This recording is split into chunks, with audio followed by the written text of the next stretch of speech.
2 মাসের নিষেধাজ্ঞা শেষে শুরু হয়েছে ইলিশ ধরা। এ বিষয়ে নিয়ে আরও জানাতে চাঁদপুর থেকে যুক্ত হচ্ছেন সহকর্মী আল ইমরান শোভন।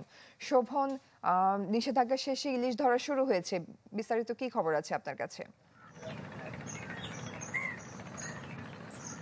2 মাসের নিষেধাজ্ঞা শেষে মধ্যরাত থেকে চাঁদপুরের পদ্মা মেঘনা নদীতে জেলেদের বেশ ব্যস্ততা বেড়েছিল। তারা দীর্ঘ 2 মাস ইলিশ সহ সকল ধরনের মাছ ধরা থেকে তারা বিরত ছিল। এখন তারা মাছ ধরার কাজে বেশ ব্যস্ত সময় কাটাচ্ছে।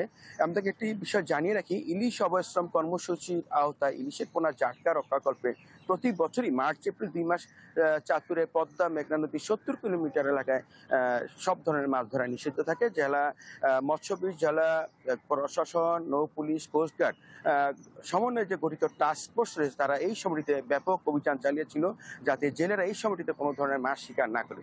তো আমি এই বিষয়ে জেলা মৎস্য বিশেষজ্ঞের সাথে কথা বলেছি। তারা যেটি জানিয়েছেন, এবারের অভিযান নিয়ে তারা বেশ আশাবাদী এবং আগামীতে ইলিশের উৎপাদন বাড়বে বলে তারা দৃঢ়ভাবে বিশ্বাস করেন। তারা বলেছেন, এই 2 মাসের নিষেধাজ্ঞাকালীন সময় কিছু অসাধু জেলে মাছ শিকারের চেষ্টা করে, বিশেষ করে 397 জেলেকে তারা আটক করে। এর মধ্যে 5 জেলেকে তারা ভ্রাম্যমাণ আদালতে তারা কারাদণ্ড প্রদান করে এবং 124 জন জেলেকে জরিমানা এবং অন্যান্য জেলেদের বিরুদ্ধে তারা আইনগত ব্যবস্থা নিয়েছে। এছাড়া প্রায় ইলিশের পোনা, জাটকা সহ অন্যান্য মাছ প্রায় 10 মেট্রিক টন তারা মাছ তারা জব্দ করেছে এবং প্রায় তারা 12 লাখ মিটার তারা কারেন্ট জাল সহ অন্যান্য জাল জব্দ করেছে।